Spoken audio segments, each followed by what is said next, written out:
The demand arrived at 600.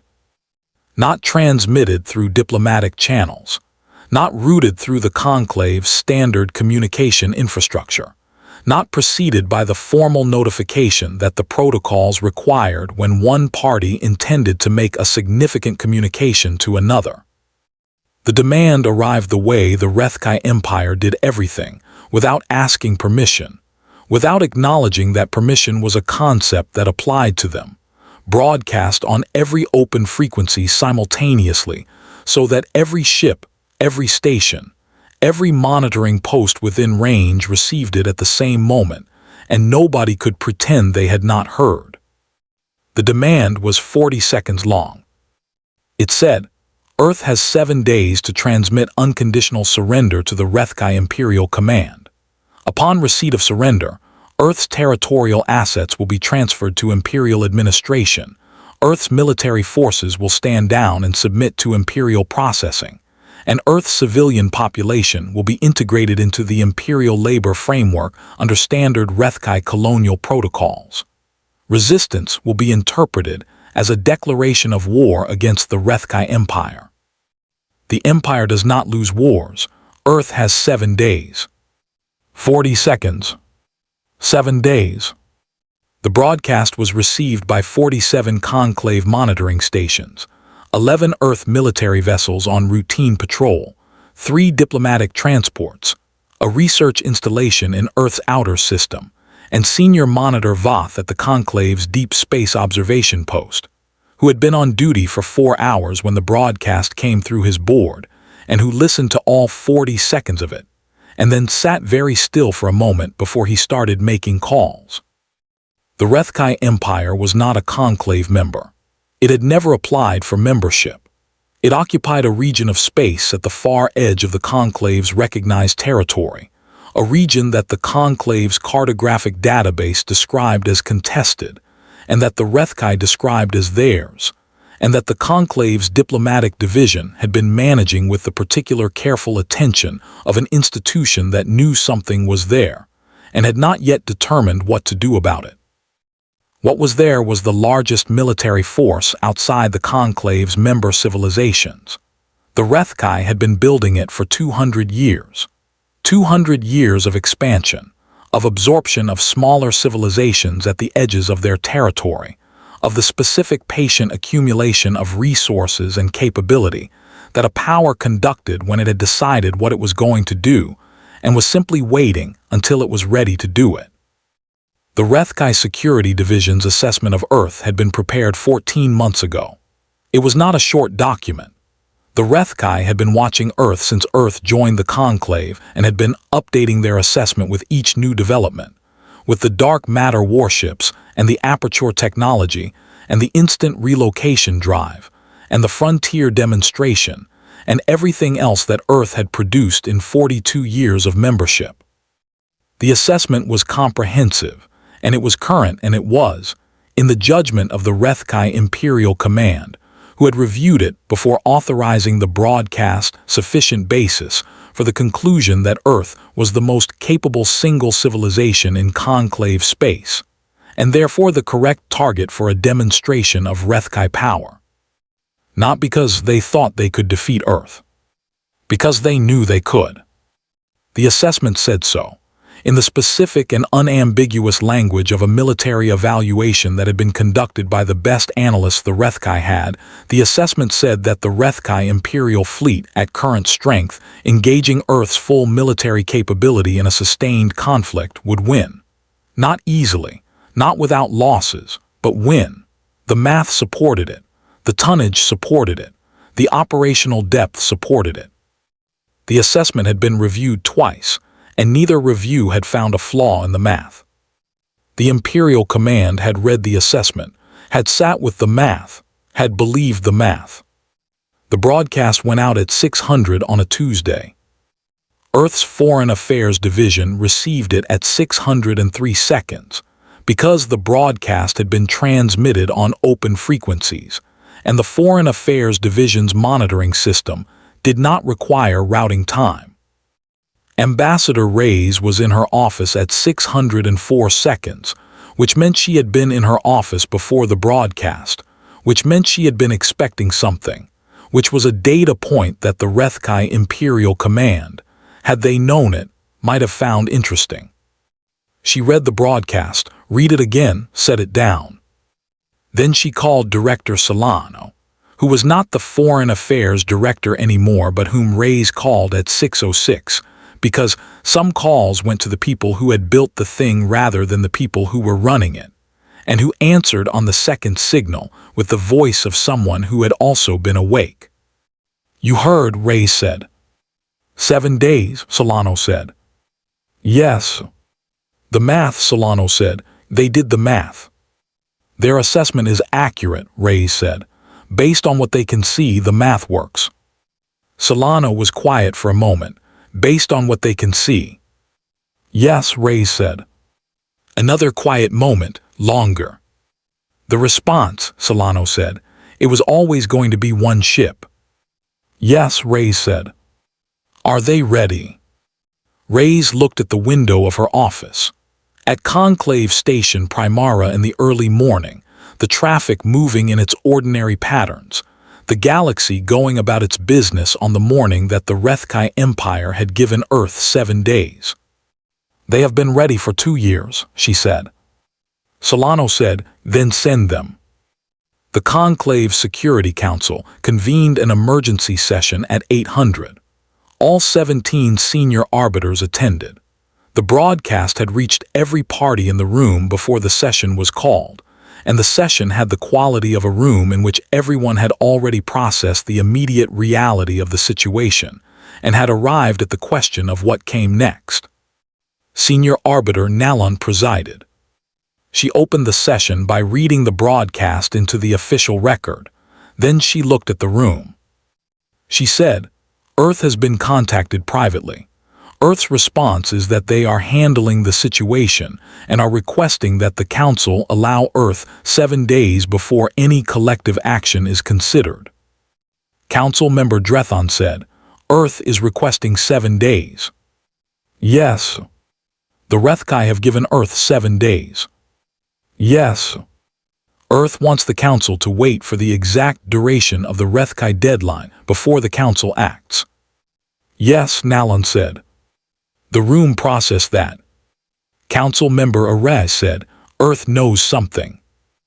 "Earth always knows something," Drethon said. "Earth knows what they are going to do," Arez said, "and whatever they are going to do fits inside 7 days." The room was quiet. Nallon looked at the Council. "Earth's request is that we trust them with the 7 days, that we do not move collective assets in a way that changes the strategic geometry before Earth's response has had the opportunity to operate." She paused. "I am recommending we honor the request." The Council voted 14-3 in favor of honoring the request. The 3 who voted against were not against Earth. They were against the specific feeling of sitting in a room knowing that something was happening and not being told what it was, which was a feeling that the Conclave's member civilizations had been developing a complex relationship with since Earth joined the Conclave 42 years ago. On Earth, the response had been in preparation for 2 years.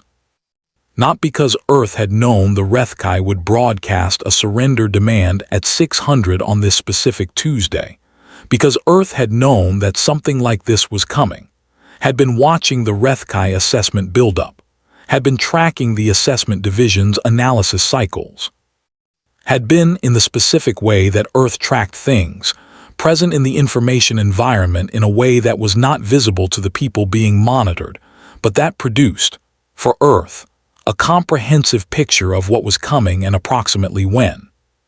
The ship that Earth sent was called the UEN First Principle. It was not the largest ship in Earth's fleet. It was not the most heavily armed. It was not, by any single metric that a military assessment would use to evaluate vessels, the most impressive thing Earth could have sent in response to a surrender demand from the largest non-conclave military force in the known galaxy. It was the right ship. The distinction mattered in a way that would take the Rethkai Imperial Command some time to understand. The first principle left Earth's outer system on day 1, 4 hours after the broadcast. It did not leave quietly. It broadcast its own signal on the same open frequencies the Rethkai had used, a signal that every monitoring station and diplomatic transport and conclave installation that had received the surrender demand also received. The signal was 12 seconds long. It said, "The United Earth Navy vessel First Principle is en route to Rethkai Imperial Command. Estimated arrival day 6. Earth will respond to the surrender demand in person." 12 seconds. The Rethkai Imperial Command received the signal at 10:47 on day 1, and the Imperial Admiral who received it, a being named Veth Ondar who had commanded the Empire's strategic operations for 11 years, looked at it for a moment. Then he said, "One ship." His communications officer confirmed, "One ship, Admiral. The vessel is broadcasting its registry. Earth designation, UEN First Principle. Drive signature is consistent with..." He stopped. Ondar looked at him. "Consistent with what?" The communications officer looked at his board, ran the analysis again, looked at the result. "Admiral, the drive signature does not match any configuration in our technical registry." Ondar looked at the tracking data. At the single Earth vessel moving through space on a heading toward Rethkai Imperial Command. At the drive signature that his technical registry could not classify. He thought about the assessment, about the math, about 200 years of building and the largest non-conclave military force in the known galaxy, and a surrender demand that gave Earth 7 days. Earth had sent one ship. One ship that was moving toward his command at a speed that the drive signature suggested was significantly higher than the technical registry's maximum for a vessel of the First Principle's registered mass. He said, "Get me everything we have on that vessel class." His intelligence division spent 6 hours trying to find everything they had on that vessel class. They found nothing. The First Principle did not appear in any intelligence product the Rethkai had on Earth's military assets, not as a classified vessel, not as a prototype, not as a development program. The Intelligence Division's senior analyst came to Ondar at 1700 with the result of 6 hours of searching, and the result was that the First Principle had not existed in any record the Rethkai had access to until the moment it appeared on their tracking systems moving toward them. Ondar looked at the analyst. "It was not in any record," he said. "No, Admiral. We have been watching Earth's military development for 14 months. "Yes, Admiral. And this vessel was not in anything we watched." "No, Admiral." Ondar looked at the tracking display, at the First Principle, at the drive signature that his registry could not classify, at the speed that the drive signature suggested was available to a vessel that his registry had no record of. He thought about the assessment, about the math. He thought about what the math had been based on. He thought about what the math had not been based on, which was anything that was not in the intelligence products his assessment division had access to, which was apparently not everything. He said, "What else did we miss?" The analyst looked at him. "That is what I am trying to determine, Admiral," she said. "I do not yet have an answer." The First Principle crossed the distance between Earth's outer system and the Rethkai Imperial Command's primary installation in 5 days and 19 hours.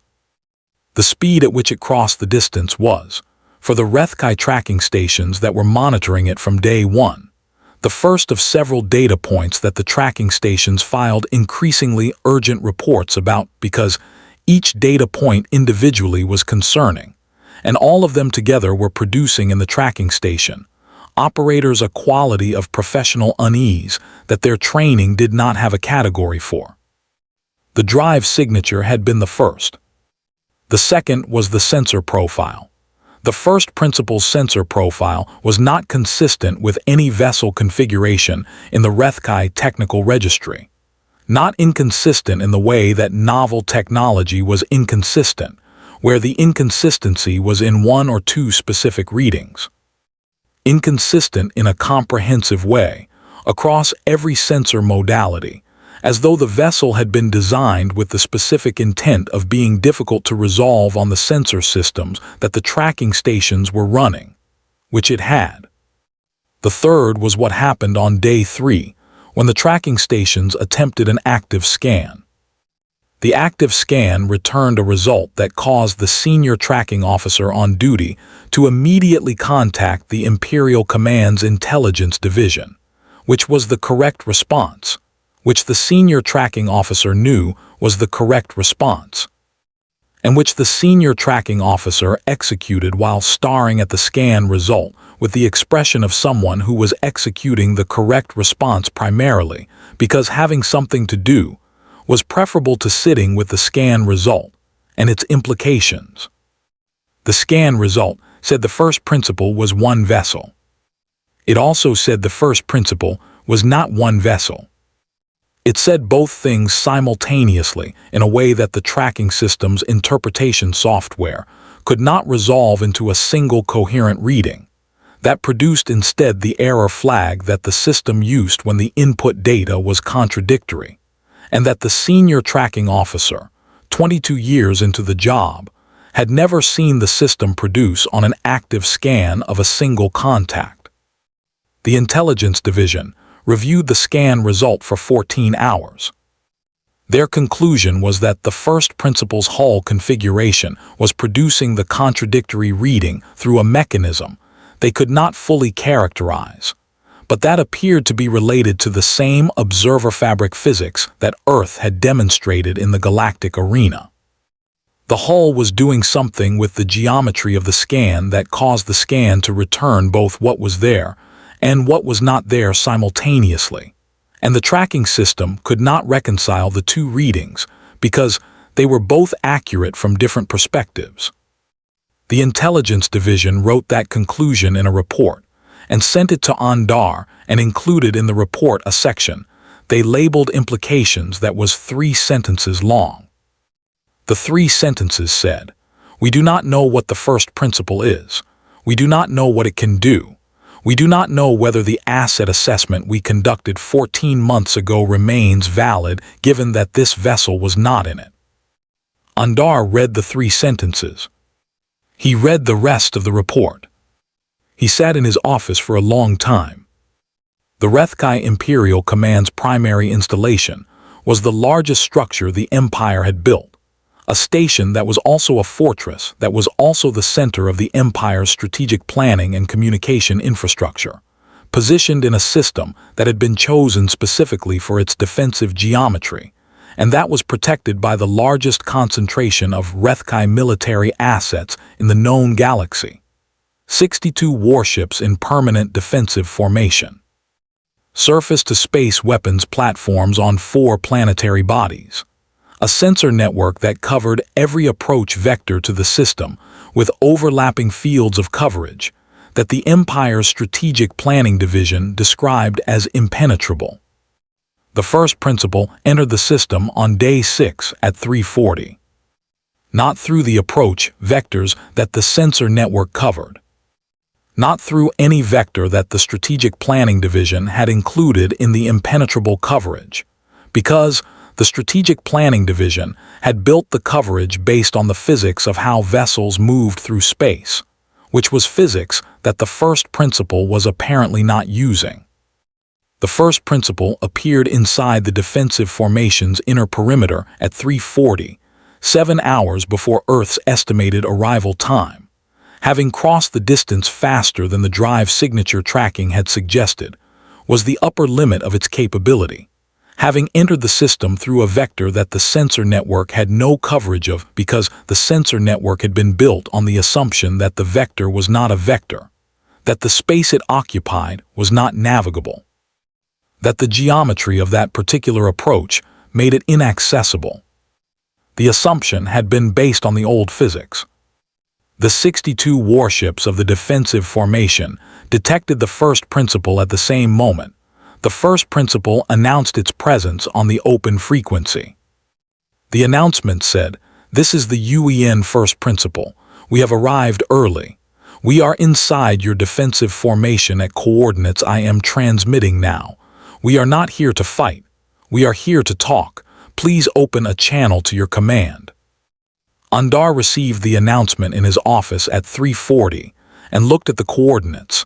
The first principle had transmitted and looked at his tactical display showing the defensive formation and found the first principle on the display inside the inner perimeter where nothing was supposed to be able to be and where it indisputably was. He was quiet for a long time. Then he opened the channel. The voice that came through was a woman's, not young, not old, carrying the specific quality that every Earth representative seemed to carry, the quality of someone who had resolved the internal question. She said, "Admiral Undar, I am Captain Yale Adami of the UEN First Principle. Thank you for taking the call." Undar looked at his tactical display, at the first principle inside his defensive formation, at 62 warships that had not been able to prevent it from being there. He said, "Captain Adami, you are inside my defensive formation." "Yes," she said. "You were not detectable until you announced your presence." "Yes," she said. "You arrived 7 hours before your announced estimated arrival time." "We had some margin," she said. "We chose not to use all of it." Undar looked at the display. "You chose not to." "We did not want to alarm your crews," she said. "Arriving at the earliest possible moment and positioning inside the inner perimeter before announcing ourselves would have been alarming. We announced ourselves at a time that allowed your crews to assess the situation without the assessment being contaminated by maximum alarm." A pause. "We are not here to alarm anyone. We are here to talk." Undar looked at the 62 warships on his display, at the formation that had not stopped the first principle from being where it was, at the impenetrable sensor network that had not detected it coming. He thought about the assessment, about the math, about 200 years of building. He thought about what the math had not included. He said, "What would you like to talk about?" Captain Adami said, "The surrender demand." "Yes." "Earth is not going to surrender," she said. "I want to be direct about that, not as a negotiating position, as a fact. Earth has been in situations that required surrender or something worse and has not surrendered, and this situation does not exceed those." A pause. "But I am not here to say no and leave. I am here to have a complete conversation about what the Rethkai Empire actually wants, and whether there is a path to getting it that does not require a war that neither side needs." Undar looked at the display one more time.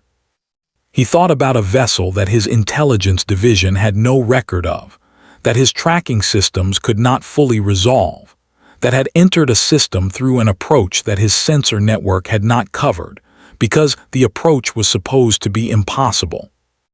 That was currently inside his defensive formation, having chosen not to alarm his crews. He thought about chosen not to alarm.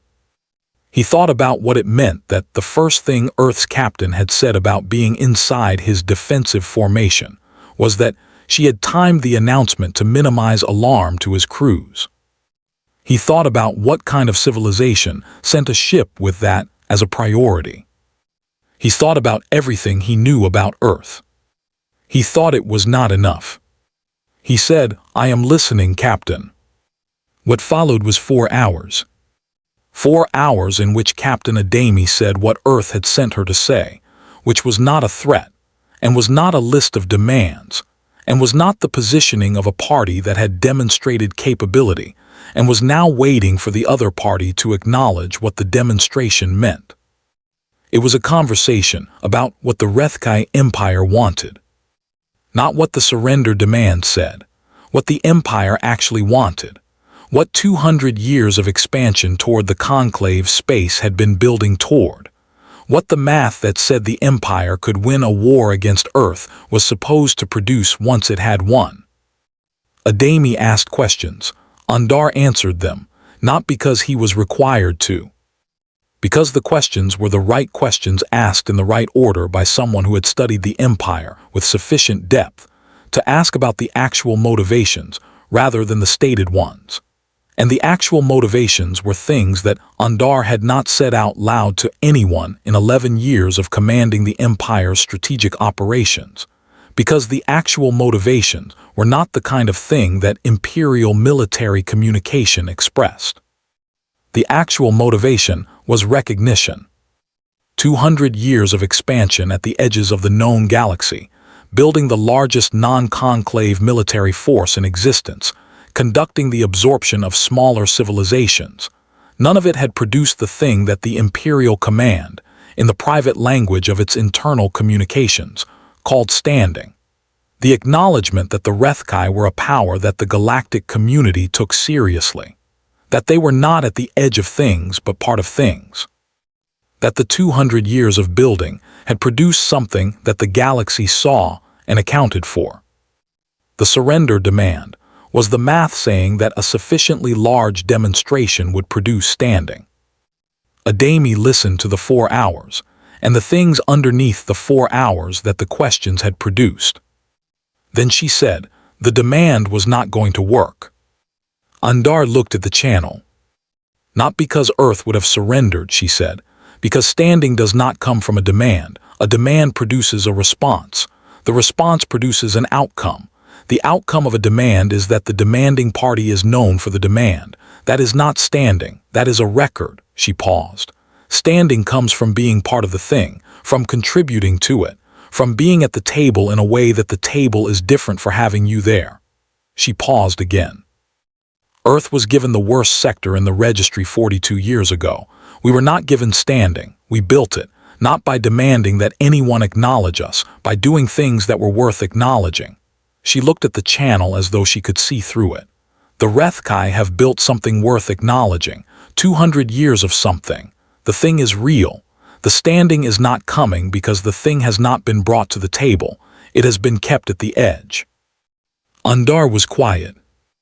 Earth is not the table, Adami said, but Earth has a seat at it and a relationship with it and a history of bringing things to it that were worth having there. She paused. We came here in one ship because one ship was what this conversation required, not a fleet, not a demonstration of force, a conversation about what is actually needed and whether there is a path to it that is better than the path the demand pointed at. She paused one final time. Is there? The channel was quiet for a long moment. Then Undar said, what would the path look like? 4 hours had produced the question. The question produced 6 weeks. 6 weeks of communication between the first principal and the Rethkai Imperial Command that the Conclave Security Council watched with the attention of an institution that had agreed to give Earth 7 days, and had found that 7 days had produced something that was still ongoing at week 6, and that looked, from the outside, like the thing that conversations looked like when they were producing something real. On day 43, the Rethkai Empire submitted a formal application to the Galactic Conclave for observer status. Not full membership, observer status. The first formal contact between the Rethkai and the Conclave's institutional structure in 200 years of the Rethkai existing in the space adjacent to the Conclave's territory. The application was processed by the Conclave's membership division, which had a standard 45-day review process for observer status applications. The membership division's senior officer called Nalon when the application arrived. She said, the Rethkai Empire has applied for observer status. Nalon said, I know.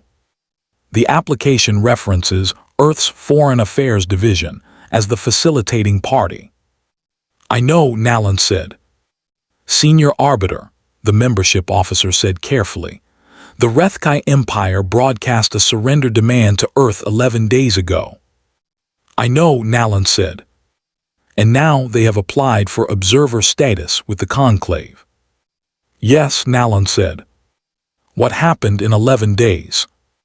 Nalon thought about one ship, about a drive signature that the registry could not classify, about an announcement timed to minimize alarm to opposing crews, about 4 hours and the question it produced, and 6 weeks of what the question had grown into.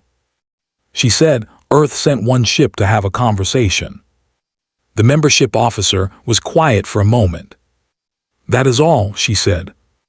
Nalon thought about everything she knew about Earth, about 42 years of membership, about Director Solano and Frontier Designation 7, about Tuesday.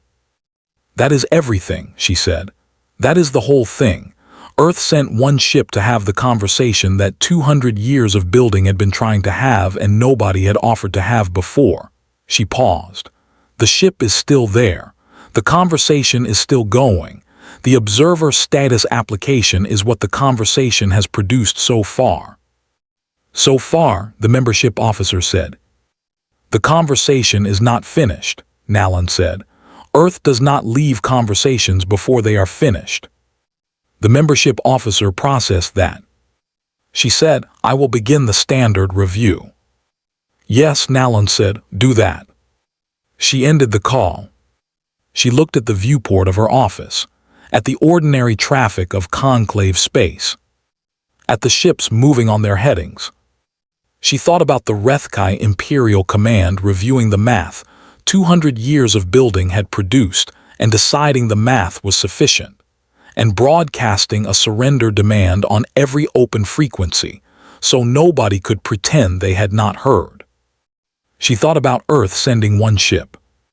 She thought about Captain Adami timing the announcement of her position to minimize alarm to crews whose defensive formation had not been able to prevent her from being inside it. She thought about what that choice said, what it had always said every time Earth made it, the choice to be the version of what they were that produced the outcome they wanted rather than the version that demonstrated what they could do. She thought that the math the Rethkai had done was correct about what Earth could do. She thought the math had not asked what Earth would do.